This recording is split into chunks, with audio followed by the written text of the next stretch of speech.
Today's topic is very interesting, but it is related with data mining. You guys know what is data mining?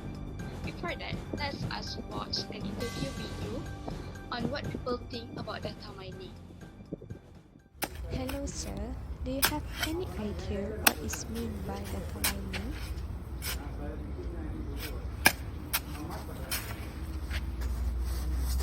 Is this the data mining you're asking for? It's the motherfucking Eagle Double G. Snoop Dogg. Cut. No, you are absolutely wrong, sir. That's the reason why I have invited a few professionals who are expert in this field today.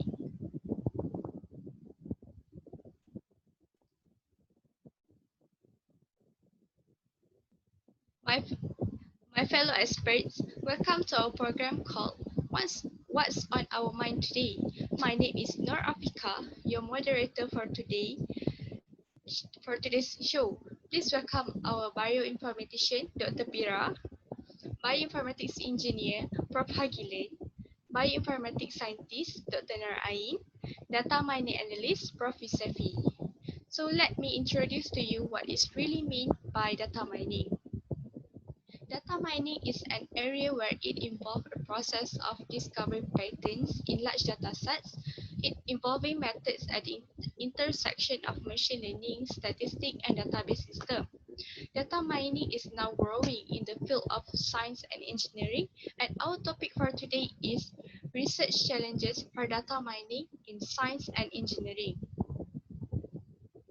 I have read before that the objective of pattern mining is the item set subsequences or substructures that are present in a data set which has lower frequency than a user specified threshold.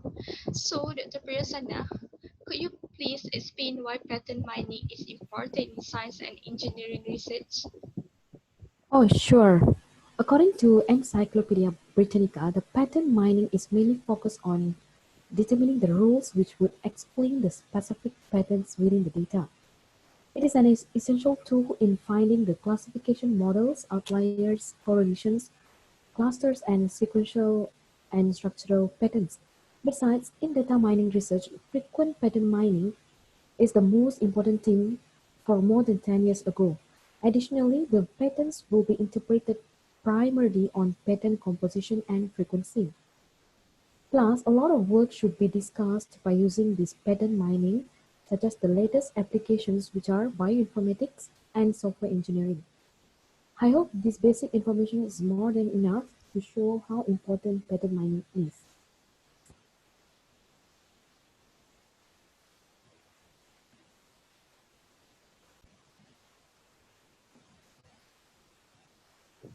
Thank you for that insight. By the way, I would like to clarify that the stream data is the data where it flows into and out of the system that is similar to streams. Am I right, Doctor? And could you please give further explanation on stream data mining?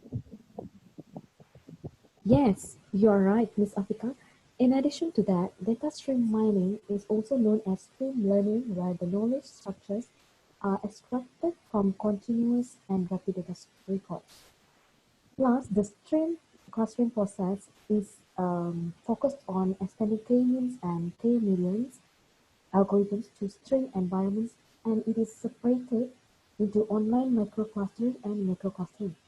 For further information, the microclustering is the storage of summarized statistics on the data streams, while the macroclustering is used to apply on the summarized data, but it is based on the amount of user preferences, such as the time frame and also the quantity of clusters. Thus, science and engineering applications are more focused in this string data mining, as it is essential to survey and establish application-specific methods. Mm, this is the roughly simplest explanation that everyone could understand, I guess. Thank you, Dr. Pirasannah, for the explanation. And Prof. Hagilan, could you explain to us about mining moving objects data from sensor networks?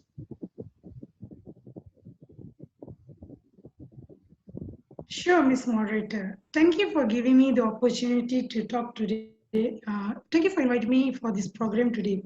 Moderator, we are living in a world that is constantly upgrading in every field, especially medical and bioinformatics field. All this growth has led us to increase size of moving object data. Sensor network consider the main keys of data mining and demanded by many fields because sensor networks monitor, organize, and collect data from specific location all around from the world.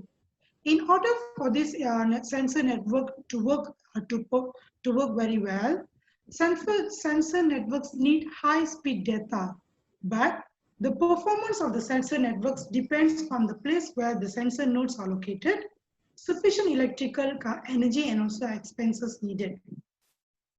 Data mining in wireless networks is complicated because it needs extremely organized algorithms, but this network depend too much factors that I mentioned above. I mentioned just now. Clumping the nodes together at the one place, it reduces the energy consumption, and also it allows the nodes to communicate with each other very easily and also effortlessly.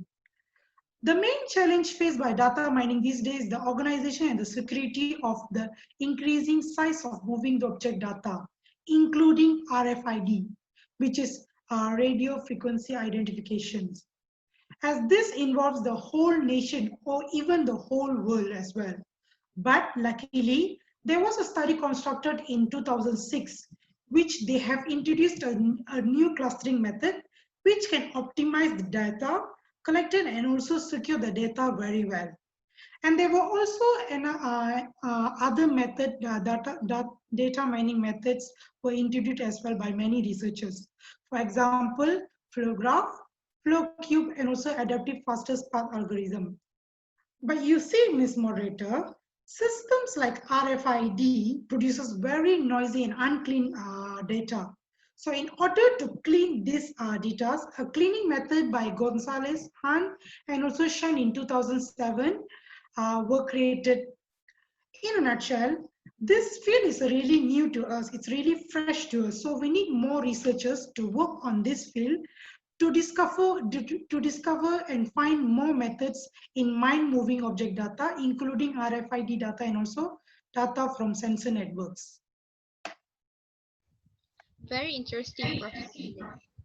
Could you explain to us what is spatial mining all about and its application?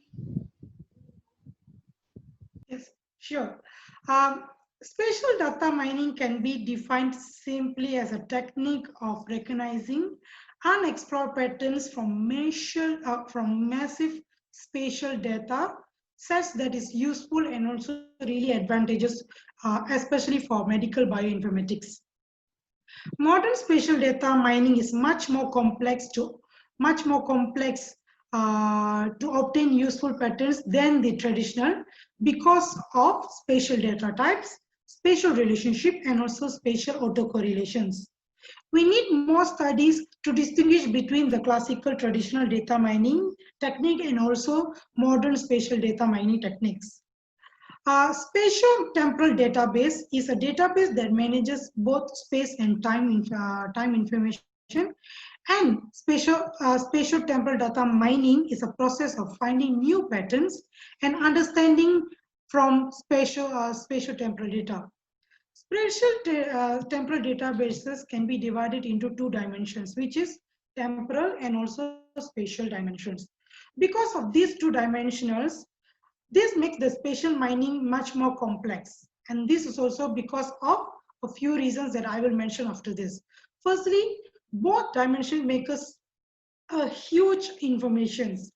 And secondly, because of this huge information were created, the transformation steps become more complex. Thirdly, and the patterns that we can figure out during spatial mining is only can be found in a lower size of data. And thirdly, lastly, the expression of domain-independent knowledge and the assimilation of spatio-temporal reasoning mechanism in data mining are still undiscovered. So we need more studies to learn about spatio-temporal data mining. Thank you. Thank you for the marvelous explanation, Professor. Let's take a break before coming back to our discussion. The human body consists of 100 billion cells. If we join their DNA, we can reach the sun and back more than 600 times. All this information is carried by a combination of just 4 letters. But the whole human genome can fill up a book which has more than 1,000 volumes. Reading of this book could take years, but fortunately we can use computers.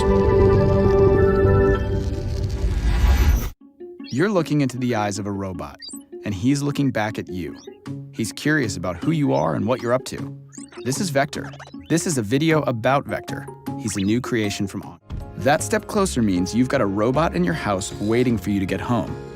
Autonomous like a Mars rover, aware enough to avoid falls like a tightrope walker, ooh, and always excited to welcome you home like a loyal companion. What's up, Vector? Jason. Vector is ready to live in your house. Or at least he will be after this nap. Sweet robot dreams, buddy.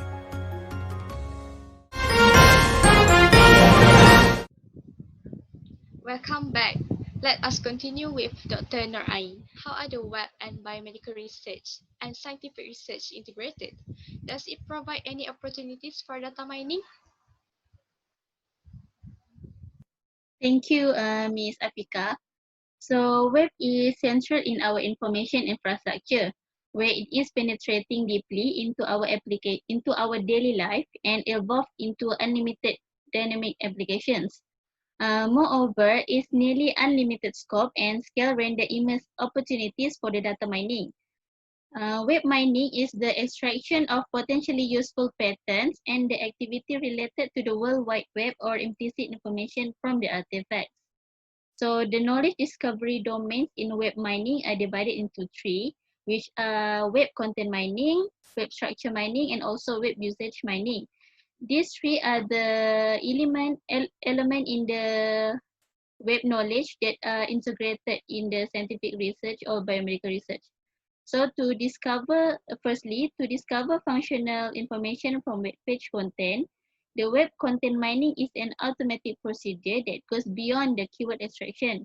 And then secondly, for the web structure mining, it can help disclose more information than it just content in the documents. For example, if we links out the document, it indicate the variety of topics covered, while links pointing to a document shows the popularity of the document. Thirdly, by analyzing the web access logs of different websites, the web usage mining can help understand the user behavior and the web structure. Okay, so lastly, other than web mining, we also have text mining and also information extraction that have been applied to analysis of semi-structured and unstructured information.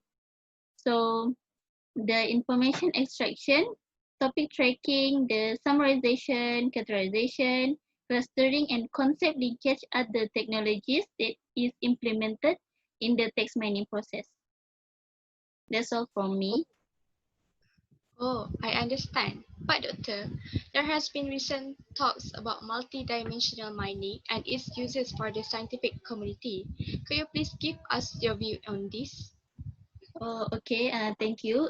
In my point of view, the power of multi-dimensional analysis nowadays have significantly arisen due to development of data cube computation and OLAP.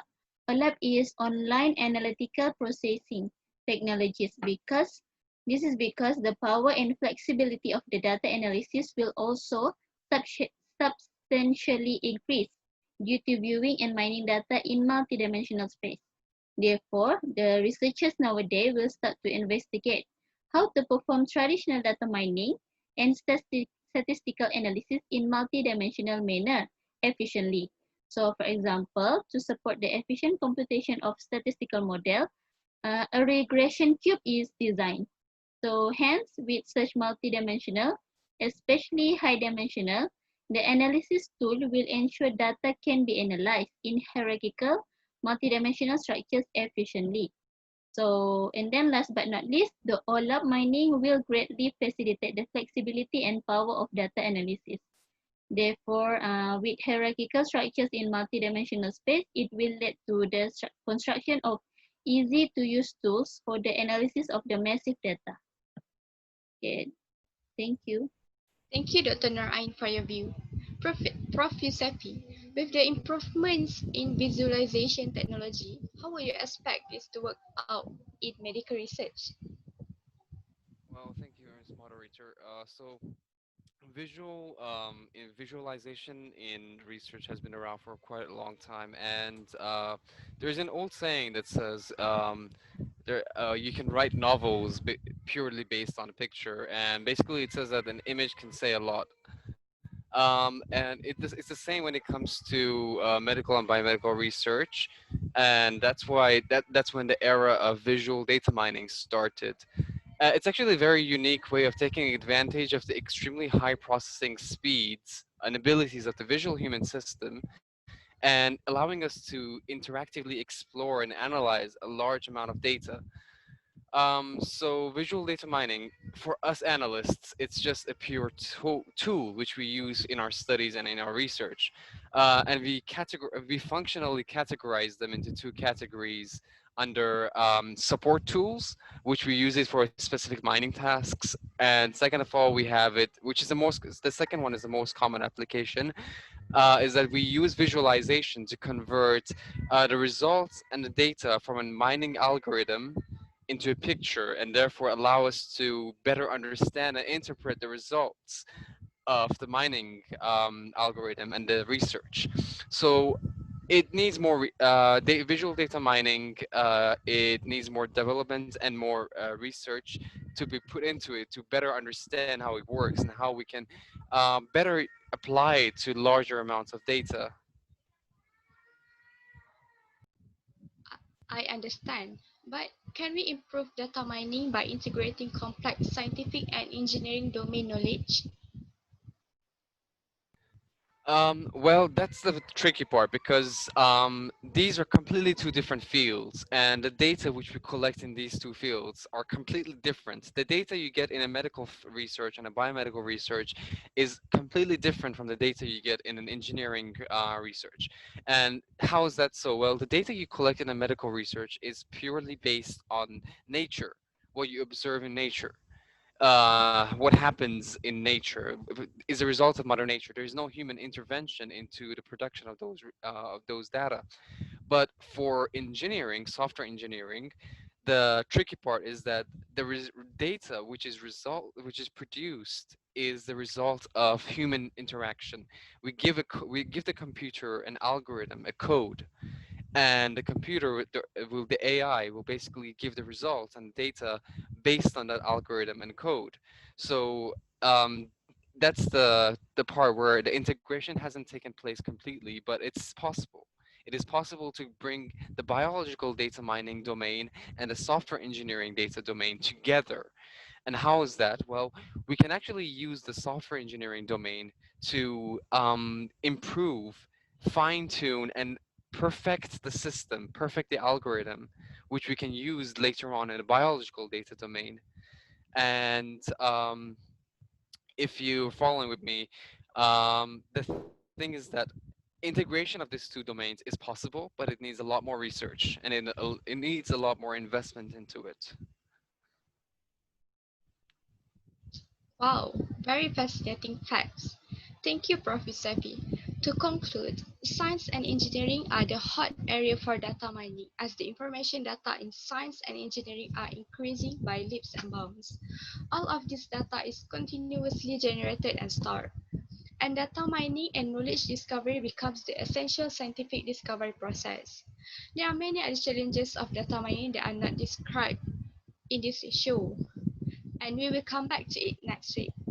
We have already come to an end to an to the end of this show. Time flies really fast. So a big thanks to our panel which are willing to spend their time for our show. So stay tuned for next week's topics. Bye. Thank you for having us. Bye. Bye.